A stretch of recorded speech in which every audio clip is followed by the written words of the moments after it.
क्या यूटा ने सच में गोजो सातोरू के सबसे प्यारे स्टूडेंट को मार दिया है? तो जैसा कि आपने पिछले एपिसोड में देखा कैसे यूटा ने बिना कोई रिएक्ट दिखाए यूजी के सीने में कटाना आर पार कर दी। आपको लगा होगा कि यूजी का खेल खत्म, ना, असली खेल तो अब शुरू हुआ है। आज की इस वीडियो में हम जुजुत्सु काइसेन सीजन 3 के एपिसोड 2 को डिटेल में जानेंगे। कहानी अब आगे बढ़ती है। मेगुमी अपने बहन से मिलने के बाद निकल चुका है किसी मिशन पर, लेकिन असली मजा तो अब शुरू होता है। The main fight, Noya versus Chozo. अब एंट्री होती है नोया की। भाई क्या स्पीड है यार नोया की, मैं तो फाइन ही हो गया यार भाई का। नोया ने चोजो को इतना धोया भाई को हिलने का तक भी मौका नहीं मिला।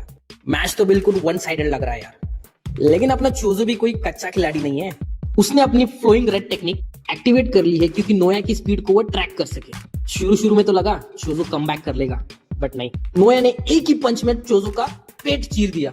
मेरा तो दिमाग ही घूम गया भाई, पंच से पेट कैसे कट सकता है यार। फिर ध्यान से देखा तो समझ आया नोया के हाथ में ब्लेड था।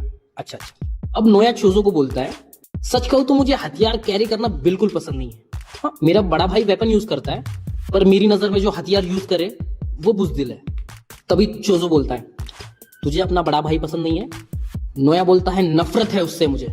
मेरे हिसाब से बड़े भाई को तो मर ही जाना चाहिए ताकि उनकी लाशों को सीढ़ी बनाकर छोटे भाई आगे बढ़ सके। ये सुनकर चोजो बोलता है, समझ गया, मुझे लगता है तुझे अपने खून से प्यार नहीं है, मगर मैं बिल्कुल अलग हूं।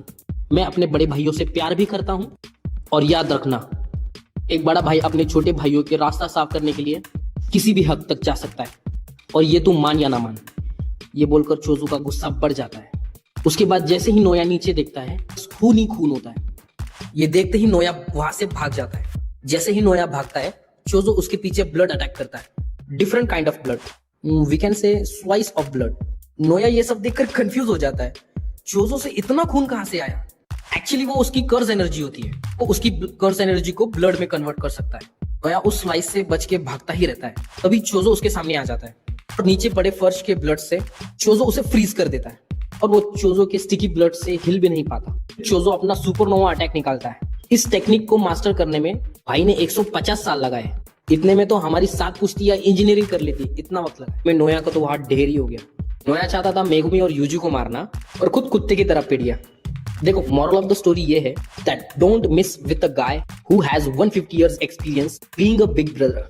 अभी चोजो नोया को अच्छे से पेल ही रहा था कि एंट्री होती है हमारी यूटा की। यूटा पीछे से आता है और चोजो को ऐसा पंच मारता है ना कि चोजो वहां घोड़े बेचकर सो जाता है। चल भोसड़ी के। वैसे यूटा के हाथ में यूजी की बॉडी है। वहां नोया की हालत पतली हो रही थी चोजो के ब्लड से, पर यूटा उसे डील ऑफर करता है, बेटा रोना बंद कर, मैं तुझे हील कर दूंगा रिवर्स कर्स टेक्निक से। पर बदले में यूटा चाहता है कि नोया हायर अप्स को जाके बताए यूजी की मर चुका है, जो कि टेक्निकली सच भी है। नोया बेचारा इतना पिट गया है, वो तो हाँ ही बोलेगा।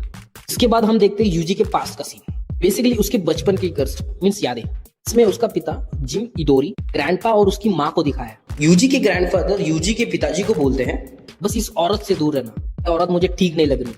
अभी स्क्रीन पर यूजी की माँ को दिखाया जाता है, सिर पर स्टिचेस लगे हुए। ये तो बिल्कुल केंजाकू की तरह दिखती है। अब ये केंजाकू है या कोई और, वो पता नहीं। ये सस्पेंस तो मार्वल की मूवी से भी खतरनाक है भाई। फ्लैशबैक खत्म हो चुका है और हम देखते हैं यूजी को होश आ चुका है। वो उठता है और सामने यूटा बैठा होता है। यूटा यूजी को होश में देखकर चैन की सांस लेता है। Pro was literally sweating like a final exam result. पता चलता है कि सितंबर में गोजो सेंसे यूटा के पास आया था और उन्होंने एक रिक्वेस्ट की थी, अगर मुझे कुछ होता है तो यूजी का ध्यान रखना। गोजो सेंसे को पता था कि उनके बाद यूटा ही एक ऐसा लौता बंदा है जो मेरे बाद खुद हैंडल कर लेगा। गोजो सेंसे की बात सुनकर यूटा तो पहले शॉक हो जाता है। यूटा बोलता है, क्या कुछ लड़के का मैटर है क्या? भाई गोजो है तो कुछ भी हो सकता है। पर गोजो रिप्लाई देता है, क्या पागल है क्या? कुछ भी क्या बोलता है, आपको यकीन ही नहीं हो रहा था। यूटा कहता है, सेंसे आप क्या मजाक कर रहे हैं क्या?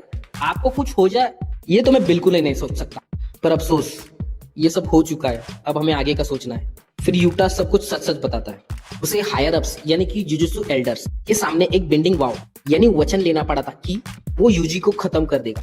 अगर वो ये वाव तोड़ देता तो उसे भारी कीमत चुकानी पड़ती। इसलिए उसने प्लान के मुताबिक यूजी के दिल पर तलवार से वार किया और उसका दिल धड़कना बंद कर दिया। टेक्निकली यूजी एक बार मर चुका था। यूजी भी लाइक, ये तो रोज का काम है मेरा। पर यूटा ने यूजी को मारा तो सही, उसके बाद उसने रिवर्स कर्स टेक्निक यूज करके उसे फिर से ठीक कर दिया, मीन्स उसे हील कर दिया। लेकिन यूजी खुश नहीं था बेचारा, वो रो रहा था, मुझे क्यों बचाया? सुगुना ने मेरे हाथों हजारों लोगों का खून किया है। यूजी खुद को ही एक गिल्ट समझ रहा था। अभी एंट्री होती है मेगुमी फुशिगुरो की। फुशिगुरो उसे वापस चलने को बोलता है जुजुत्सु हाई में। यूजी मना कर देता है। फुशिगुरो को भी वो वही सेम रीजन बताता है ना आने का। तब फुशिगुरो कहता है उसे, हम कोई हीरो नहीं है जो सबको बचाए, हम सॉर्सरस है, उठ और मेरी मदद कर कि मेरी बहन खतरे में है। वो कहता है कि उसकी बहन को कलिंग गेम का जबरदस्ती हिस्सा बनाया है।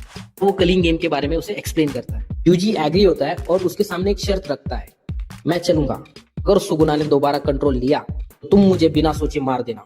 यूटा हाँ कहता है और ये टीम निकल पड़ती है मास्टर टेंगन को मिलने।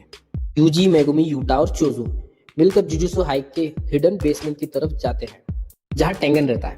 वहां उन्हें माँ की जैन मिलती है। उसका पूरा शरीर जला हुआ है और वो पहले से ज्यादा बैडास दिख रही है। उसके साथ यूकी भी है।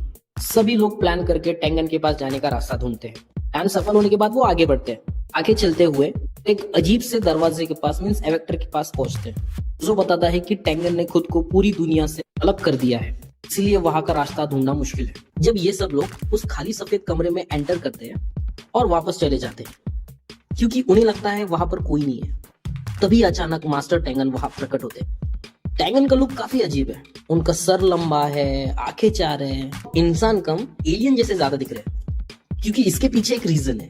एक्चुअली उनका मर्जिंग प्रोसेस रुक गया है। टेंगन सबके सामने आता है और सबका नाम लेकर उन्हें ग्रीट करता है। वो बताता है कि वो उन्हीं का इंतजार कर रहा था। जब ये सब टेंगन को देखते हैं तब यूजी का रिएक्शन काफी फनी होता है क्योंकि उसने सोचा टेंगन कोई पुराना बूढ़ा बाबा होगा, पर यहाँ तो कोई 4 आंखों वाला एलियन खड़ा है। और एपिसोड यहीं पर खत्म होता है। अगर आपको वीडियो पसंद आया तो प्लीज लाइक कीजिए। अगर आगे की अपडेट जानना है तो प्लीज सब्सक्राइब कीजिएगा।